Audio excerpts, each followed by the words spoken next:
네, 한 일주일 동안 잘들 지내셨나요? 네, 날씨가 막 춥기도 하고 또 덥기도 하고, 네, 저도 좀 목소리가 조금 그러네요. 네, 좀 양해를 좀 부탁드리고요. 자, 우리가 살아가면서 이제 늘 느끼는 거지만, 우리가 생각지 못했던 어떤 많은 일들이 자꾸 일어나죠. 뭐 좋은 일들이 자꾸 일어나면 좋은데, 그러지 못한 일들이 자꾸 생겨나는 것 같아요. 뭐 얼마 전에도 또 금리가 올랐다 그래요. 예. 다들 가슴이 철렁거리시죠. 예. 내려가야 되는데 언제나 내려갈래나, 내려갈 생각 안 하고 자꾸 올라가만 가고, 뭐 또 그것이 아니더라고 하더라도요. 뭐 며칠 전에는 뭐 여기 포천 시내에서 이렇게 뭐 갑자기 30대가 길 가는 고등학생들 멀쩡한 애를 갑자기 뒤에서 때렸다고 뭐 그런 이야기도 있고요. 또 뭐 같은 날 저쪽에서는 뭐 미군이 쏜 그 총알이 또 이게 잘못 나가가지고 차에 맞았다고 하기도 하고, 뭐 별일들이 다 있는 것 같아요. 근데 그게 다 남의 이야기는 아니죠. 우리도 똑같아요. 우리도 참 여러 가지 일들을 많이 만나면서 또 그 가운데서 어려워하기도 하고 또 고민하기도 하고 그렇게 살아가는 것 같습니다. 근데 여러분, 그러할 때일수록 더욱 믿음의 고백을 할 수 있는 여러분들이 되셨으면 좋겠습니다. 예수님 안에서 우리는 행복합니다. 예수님 안에서 우리는 승리합니다. 예수님 때문에 우리는 날마다 풍요로이 살아가고 또 예수님이 우리에게 날마다 은혜 주시니 행복합니다. 그렇게 고백하며 살아갈 수 있는 저와 여러분들이 되시기를 원합니다. 여러분, 그렇게 살아가셔야 될 이유가 뭐냐면요, 예수님께서는 우리를 위하여서 온갖 좋은 것들을 준비해 두셨기 때문이에요.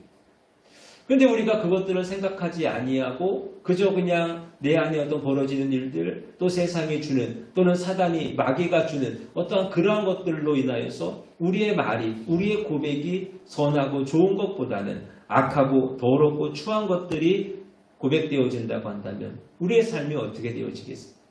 지난주에도 말씀드렸잖아요. 우리의 입술에 권세가 있어. 그러니 우리는 고백되어지는 대로 살아가. 바라기는 늘 주님께서 우리를 위하여서 온갖 좋은 것들을 준비하셨음을 믿고 선포하며 그것들로 채워지는 삶을 살아가는 여러분들이 되시기를 주님의 이름으로 축원합니다. 자, 오늘 본문의 말씀은 뭐냐면요, 주님께서 그렇게 준비해 주신 그 좋은 것들 몇 가지를 이제 소개를 하고 있는 거예요.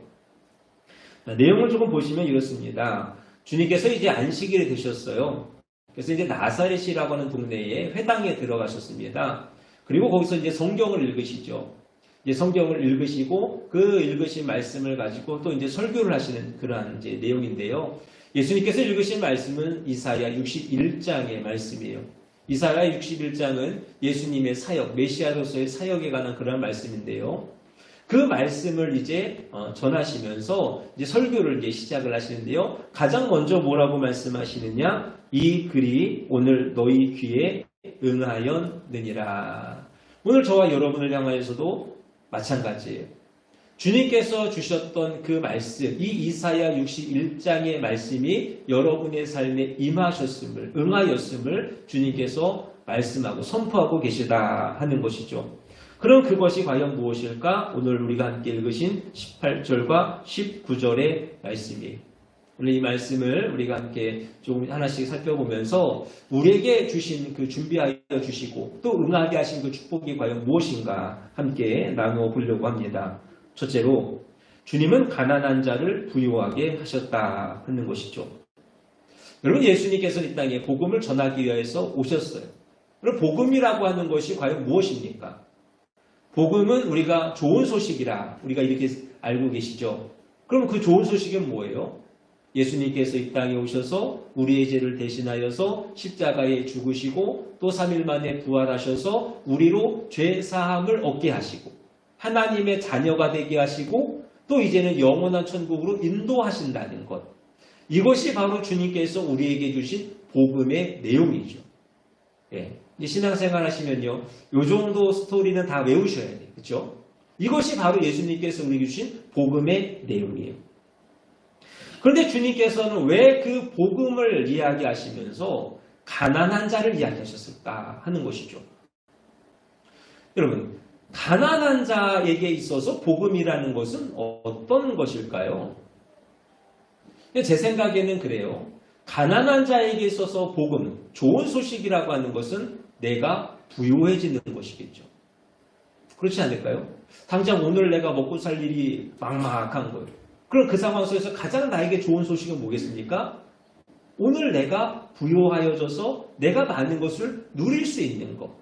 한마디로 내가 부자가 되는 거. 왜 이것이 나에게 가난한 자에게 있어서 어떤 복음의 내용, 복음이지 않을까요? 좋은 소식 아니겠습니까? 그렇다고 한다면 예수님께서 왜 이런 이야기를 하셨을까? 복음이라고 하는 것, 영혼의 구원을 말씀하시는 어떠한 그것이 먼저가 되어져야 될 것 같은데 이상하게도 왜 예수님께서는 가난한 자로 하여금 부유하게 하시는 어떠한 그 말씀을 우리 가운데 하고 계시는가 하는 것이죠. 이 말씀이 가지고 있는 의미는 바로 이것입니다. 회복이라고 하는 거예요. 회복. 자, 여러분, 하나님께서 이 세상을 창조를 하셨어요. 에덴 동산을 만드셨습니다. 그리고 에덴 동산에 누구를 두셨어요? 아담과 하와를 두셨죠.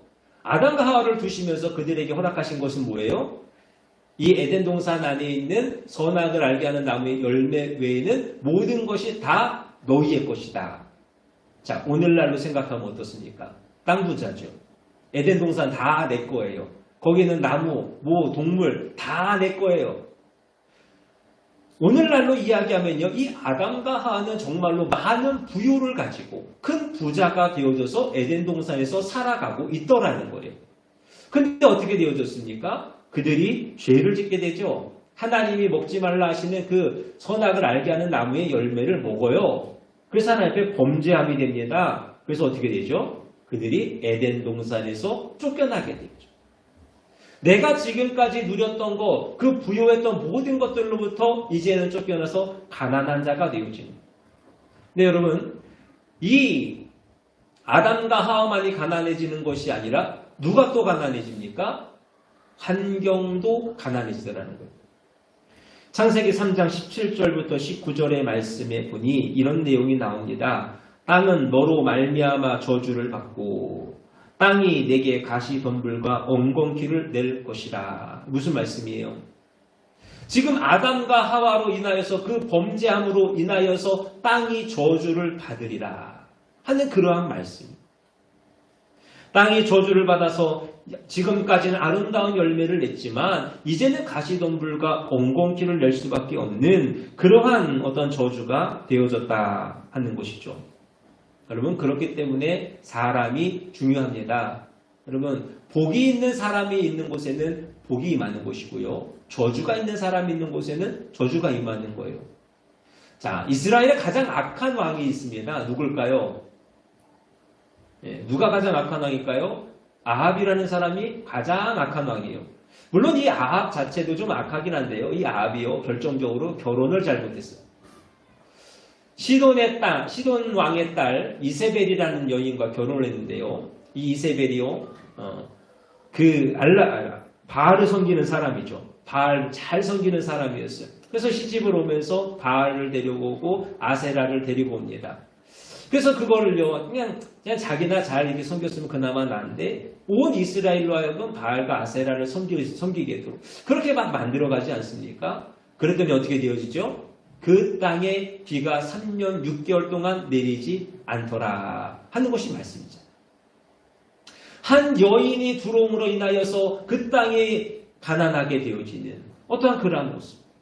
반면 룻기를 보면 나오미라고 하는 여인이 나오죠. 이 나오미라고 하는 사람도 가만히 보면 우리가 저 사람도 저주를 받은 것이 아닐까 라고 생각할 만큼 참 안타까운 일이 많아요. 기근이 들었습니다. 모압 땅으로 이주를 했어요. 이주했더니 어떻게 됩니까? 남편이 죽었죠. 두 아들이 죽었죠. 야, 내가 여기서 이러면 안 되겠다. 고향으로 돌아가자. 돌아갔는데 뭐가 있습니까? 아무것도 없어. 빈털터리가 되어졌어. 그런데 그 옆에 누가 있습니까? 룻이라는 여인이 있어요. 이 룻을 통하여 어떻게 되어져요? 그의 가문이 복된 가문이 되어지고 유명한 가문이 되어지는 거예요. 그의 가문 가운데 다윗이 태어납니다. 다윗이 태어나서 왕이 되어짐으로 왕의 가문이 되어지죠. 또 무엇보다도 예수님께서 그의 가문 가운데에서 출생하시게 되어죠. 룻이라고 하는 한 여인, 이 복 있는 여인으로 인하여서 그의 가문이 망할 수밖에 없었던 그의 가문이 흥하게 되어지고 또 영광스러운 가문이 되어지더라 하는 거예요. 사랑하는 여러분, 우리가 정말로 주님 한 분, 그 한 분을 내가 믿기만 하면 여러분, 우리는 그의 공로로 인하여서 영혼의 구원을 받을 뿐만이 아니요 우리의 삶의 환경에 또는 물질 가운데에도 축복의 역사가 있는 줄로 믿습니다. 그분으로 인하여서 우리 가운데에 주어지는 그 은혜가 회복이 되어지는 것. 고린도서 8장 9절입니다. 우리 주 예수 그리스도의 은혜를 너희가 알거니와 부요하신 이로써 너희를 위하여 가난하게 되심은 그의 가난함으로 말미암아 너희를 부요하게 하려 하심이라. 주님께서 이 땅 가운데 가난하게 되심은 가난한 우리로 하여금 부요하게 하려 하심이라. 이 말씀들 마음 가운데에 품으시고 소망하며 나아가실 수 있기를 원합니다. 말씀을 믿고 나아가는 자에게, 주 예수 그리스도를 믿고 살아가는 자에게 회복의 은혜가 있을 줄로 믿습니다. 두 번째로, 주님은 포로된 자에게 자유를 주십니다.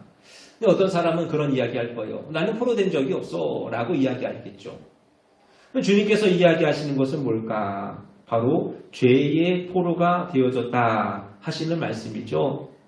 그래서 주님께서 이 땅에 오셔서 하시는 일은 뭐냐면 죄의 포로된 자에게 자유를 주시는 일. 여러분, 일반적으로 포로가 됐다, 죄의 포로가 되어졌다라고 이야기하면 뭔가 죄를 지어야 돼. 그렇죠? 죄를 지어야 죄의 포로가 되어져요. 근데 내가 생각했을 때 별로 죄를 지은 것이 없는 것 같아요. 그러나 성경이 하시는 말씀은 뭐예요? 우리는 태어날 때부터 죄인이. 왜냐? 우리는 죄인의 몸에서 태어나기 때문에 죄인이다 라고 성경이 말씀하는 거죠. 여러분 쉽게 생각하시면 이래요. 자, 돼지가 새끼를 낳았습니다. 말일까요? 양일까요? 돼지일까요? 당연히 돼지죠. 그렇죠? 사람이 출생을 했습니다. 무엇이 태어날까요? 사람이 태어나는 거예요. 마찬가지. 죄인인 어머니의 몸에서 태어났습니다. 그럼 우리는 어떻게 되어질까요? 죄인이 되더라 하는 거예요. 죄인이요? 그러면 스스로 자신의 죄를 해결할 수 있을까? 할 수 없죠. 그런 거예요. 제가 사모한테 큰 잘못을 했다고 생각을 해보면, 가정을 하면 잘못을 해놓고서는 사모를 향하여서 아무리 생각해도 내가 당신한테 잘못한 것 같으니까 내가 나 자신을 용서할게. 그러면 이 일이 해결됩니까? 해결이 됐으면 좋겠어요. 해결이 안 돼. 제가 스스로 그렇게 이야기하고 스스로 그렇게 생각한다 할지라도요, 결코 내가 지은 죄는 내가 해결할 수가 없다고 하는 것이죠. 그렇기 때문에 주님께서는 이 죄의 문제를 해결하시기 위하여서 이 땅에 오셨다고 하는 것. 죄 없으신 예수님이 그 우리의 죄를 대신하시기 위하여서 이 땅에 오셔서 십자가에 죽으시고 3일 만에 부활하셨다는 것. 그러므로 자기를 믿는 자들의 죄를 청산하시고 그들을 하나님 앞으로 인도하셨습니다. 골로새서 1장 13절 14절 말씀이에요. 그가 우리를 흑암의 권세에서 건져내사 그의 사랑의 아들의 나라로 옮기셨으니 그 아들 안에서 우리가 속량 곧 죄사함을 얻었도다. 여러분, 예수라는 이름의 뜻이 뭡니까? 여러분, 예수라고 하는 이름의 뜻은요, 자기 백성을 그들의 죄에서 구원할 자라는 이름의 뜻이에요. 그 이름의 뜻 그대로 우리 가운데 오셔서 우리의 죄를 사하셔서 우리를 구원하신 분이 바로 예수님. 그래서 종교개혁자 마틴 루터가 이런 이야기를 해요. 죄는 여러분의 어깨 위에 있든지 아니면 하나님의 어깨 위에 있든지 예수 그리스도의 어깨 위에 있든지 둘 중 한 곳에 있어야만 합니다 하는 이야기를 합니다. 그래서 만약 죄가 예수 그리스도의 어깨 위에 있다고 한다면 우리는 죄 사함을 받을 것이요, 그리고 그로 인하여서 우리는 영원한 천국에 가는 것이고, 만약 그 죄가 여전히 내 어깨 위에 있다고 한다면 그 죄짐으로 인하여서 우리는 영원한 지옥으로 가게 될 것이다 하는 그러한 이야기죠.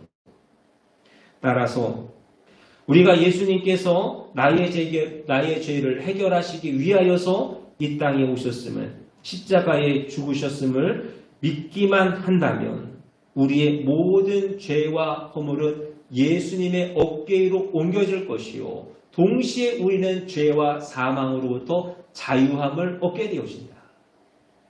믿는 저와 여러분들이 되시기를 원합니다. 여러분, 알고 믿으셔야죠. 왜 예수님 믿습니까? 왜 믿으세요? 왜 믿으십니까? 알고 믿어야 돼요.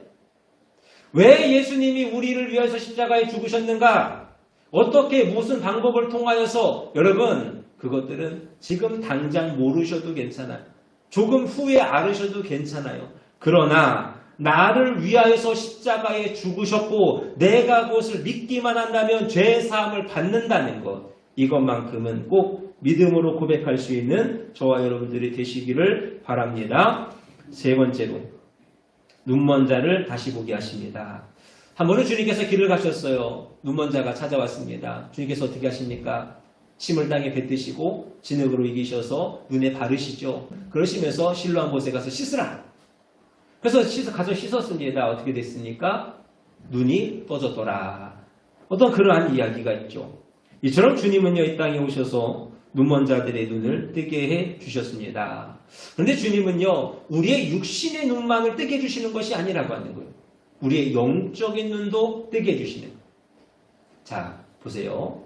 예수님을 믿기 전에는 어떠냐면요, 하나님이 믿어지지가 않아요. 성경이 믿어지지가 않는다는 거예요. 천국이 믿어지지가 않는다는 거예요. 여러분이 전도를 해보시면 그러실 거예요. 하나님 믿으세요. 천국 가셔야죠. 아유, 죽고 나면 다 끝인데 무슨 천국이 있습니까? 안 믿어지거든요. 근데 예수님을 만나서 예수님을 믿게 되어지면 어떻게 됩니까? 이상하게도 지금까지 믿어지지 아니하고 부정되어졌던 그 모든 것들이 믿어지더라고 하는 거예요. 그럼 바울을 한번 생각해 보시면, 바울이요, 사울이었을 때에 예수 그리스도, 주님 믿지 않았을 때 예수 그리스도를 믿는 자들을 핍박하죠. 그들을 잡아다가 옥에 가두고 그들을 죽이는 것이 잘하는 일이라고 생각을 했어요. 근데 그가 다메섹 도상 가운데 예수님을 만나게 되어졌습니다. 만나게 되어지니까 어떻게 되어져요? 깨달아지는 거예요. 알게 되어지는 거예요. 야, 지금까지 내가 한 일이 잘한 일이 아니었구나. 이것이 악한 일이었구나. 예수 그리스도를 믿는 것만이 참 신앙이요 진짜구나. 라는 것을 깨달으니 어떻게 되어져요? 지금까지 핍박하던 그들을 향하여서, 그들을 위하여서 복음을 전하고 하나님의 나라 예수 그리스도의 복음을 전하는 일에 힘써 나아가던 것이 이 바울의 모습이라 하는 것이죠. 사랑하는 여러분, 눈에 보이지는 않지만 지금도 성령님은 우리와 함께 하십니다. 아멘이시죠? 그것을 마음을 열어서 받아들이시기만 하면 돼. 모시어 드리시기만 하면 돼. 그러면 밝은 빛을 비추사 보게 하실 줄로 믿습니다. 고린도서 4장 6절 말씀, 어두운 데에 빛이 비치라 말씀하셨던 그 하나님께서 예수 그리스도의 얼굴에 있는 하나님의 영광을 아는 빛을 우리 마음에 비추셨느니라. 바라기는 주님의 이 은혜로 인하여서 영의 눈이 떠져서 이 세상을 하나님의 영으로 바라볼 수 있는 은혜가 우리 가운데 있기를 주님의 이름으로 축원합니다. 마지막으로, 속으셨죠? 끝난 줄 아셨죠? 마지막으로 네 번째입니다. 주님은 눌린 자에게 자유를 주셨어요. 조용희 목사님이 이런 이야기를 하셨다 그래요. 귀신, 마귀가 이제 찾아오잖아요. 그럼 처음에는 우리를 따라만 다닌대요. 따라다니는데 이거를 가만히 놔두면요, 이제 붙어 다닌다고 하죠. 근데 이걸 또 안 쫓아내고 가만히 놔두면요, 이제는 들러붙는다 그래요. 들러붙는 것도 가만히 쫓아내지 않고 놔두면요, 나중엔 올라탄다는 거죠. 올라타서 어떻게 합니까? 억압하는 거예요. 눌러버리는 거예요.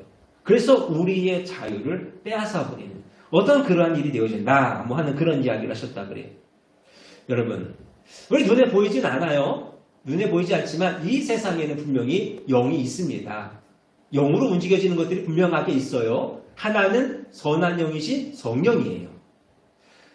하나님의 성령은요, 선하시기에 좋은 것, 희망적인 것, 행복한 것, 긍정적인 것, 이러한 것을 우리 가운데 주시는 분이에요. 그런데 반면에 악한 영은 뭡니까? 마귀죠. 사단이에요. 그는 사람을 누르기를 원해요. 그렇기 때문에 어떻게 합니까? 나쁜 거, 죄악된 거, 추한 거. 어떤 이러한 것들을 자꾸 사람에게 주더라고 하는 거예요.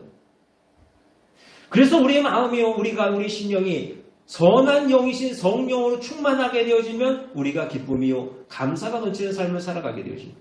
그런데 반면에 악한 그 사단의 영이 우리 가운데 충만하게 되어지면 우리가 우리의 인생이 악한 것들로 가득하게 되어지더라 하는 것이죠. 그렇다면 이러한 사단의 권세를 이기기 위해서는 우리가 어떻게 해야 될 것인가? 여러분, 무엇보다도 성령으로 충만해야 할 줄로 믿습니다. 사도행전 10장 38절 말씀입니다. 하나님이 나사렛 예수에게 성령과 능력을 기름 붓듯 하셨음에 충만하게 하셨으니 그가 도로 다니시며 선한 일을 행하시고 마귀에게 눌린 모든 사람을 고치셨으니 이는 하나님이 함께 하셨음이니라. 예수님께서 마귀에게 눌린 자들을 다 고쳐주셨습니다. 무엇으로? 성령의 충만함으로.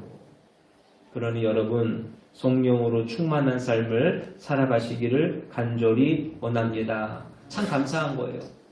성령이 오늘 우리와 함께 하신다는 것이요, 너무나도 감사한 거예요.